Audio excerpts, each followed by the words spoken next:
Bonjour et bienvenue. Aujourd'hui, on va décortiquer un sujet qui peut sembler un peu aride de prime abord, mais qui est en fait au cœur de la vie de nos collèges et lycées.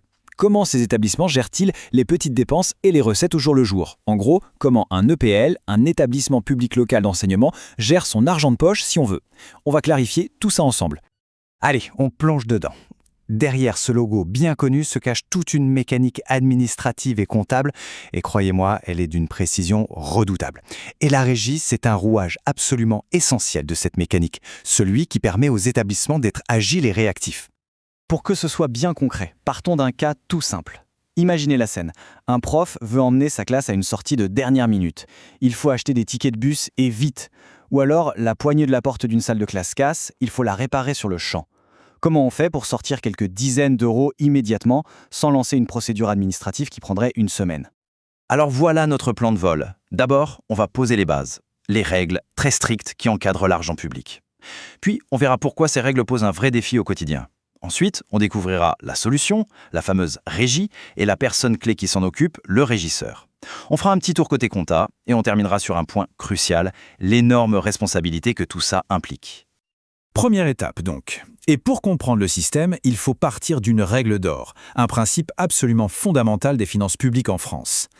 Ce principe, c'est simple. Celui qui décide de dépenser l'argent, qu'on appelle l'ordonnateur, ne peut jamais être celui qui manipule et paie avec cet argent, le comptable. C'est une cloison étanche.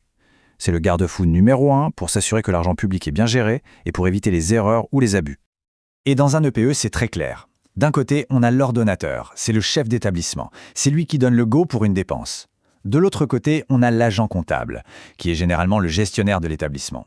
Lui, son travail, c'est de vérifier que tout est en règle, que les papiers sont là. Et seulement après, il sort le chéquier. 2 rôles, 2 personnes. C'est la loi.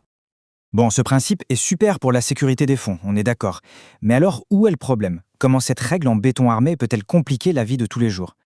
Eh bien, le problème, c'est que ce circuit officiel est une machine assez lourde. Pour les grosses factures, c'est parfait. Mais pour acheter une cartouche d'encre, payer le pain pour la cantine ou rembourser un petit déplacement, c'est un véritable casse-tête. C'est beaucoup trop lent, beaucoup trop formel. Si on devait l'appliquer pour tout, l'établissement serait tout simplement paralysé.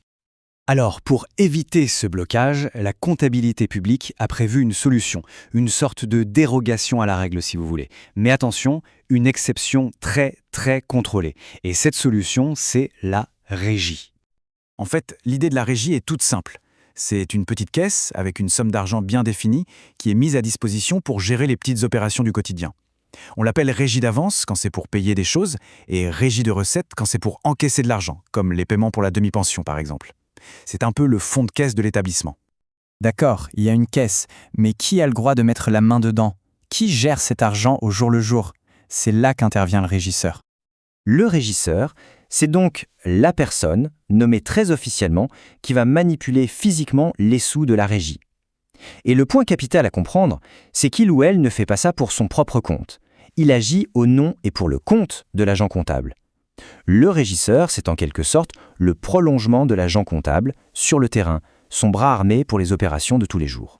Et pour nommer un régisseur, la procédure est très logique. D'abord, l'agent comptable, qui est le responsable final des fonds, propose une personne en qui il a une confiance absolue. Ensuite, le chef d'établissement, l'ordonnateur, valide ce choix et nomme cette personne par un acte formel. C'est donc une décision partagée, ce qui est très important. Bon, maintenant qu'on a les acteurs, entrons un peu dans la technique. Le grand défi en compta, surtout en fin d'année, c'est de s'assurer que chaque dépense et chaque recette est bien enregistrée dans la bonne année budgétaire. Voilà une autre règle d'or de la compta, le principe de rattachement à l'exercice. Ce que veut dire que la date de la facture ou la date du paiement, on s'en fiche un peu. Ce qui compte vraiment, c'est quand le service a été rendu.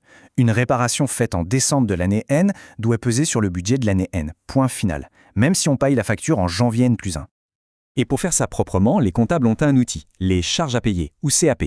C'est une écriture comptable qui permet de dire « Attention, j'ai une dépense qui concerne l'année N, mais je n'ai pas encore la facture. » Concrètement, le plombier vient le 20 décembre, on reçoit sa facture le 10 janvier. Eh bien, en 31 décembre, on va passer une CAP pour que cette dépense soit bien imputée au budget de l'année N. Et bien sûr, ça fonctionne aussi dans l'autre sens. Ce sont les produits à recevoir ou PAR. Imaginez que le collège a loué une de ses salles en décembre. L'argent est dû pour l'année N. On va donc enregistrer un PAR pour que ce revenu soit bien compté dans les résultats de N, même si on encaisse l'argent quand N+1. C'est le miroir des charges à payer On arrive maintenant au point le plus sensible, le plus humain de tout ce mécanisme. Être régisseur, c'est très pratique pour l'établissement, mais ce n'est pas un rôle anodin, loin de là. Manipuler de l'argent public, même des petites sommes, c'est une responsabilité écrasante. Et quand on dit responsabilité, ce n'est pas un vain mot. Elle est personnelle et pécuniaire.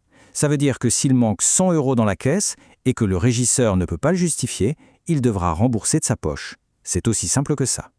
D'ailleurs, il doit souscrire une assurance spéciale, un cautionnement.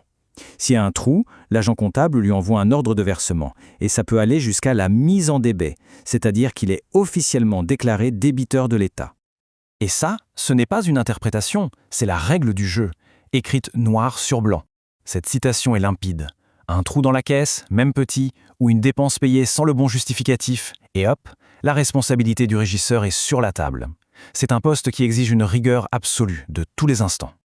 En conclusion, on voit que la régie, c'est une solution vraiment intelligente pour faire le pont entre la rigidité nécessaire de la compta publique et les besoins souples du quotidien. Mais tout système repose sur les épaules d'une seule personne, le régisseur, qui porte un fardeau immense.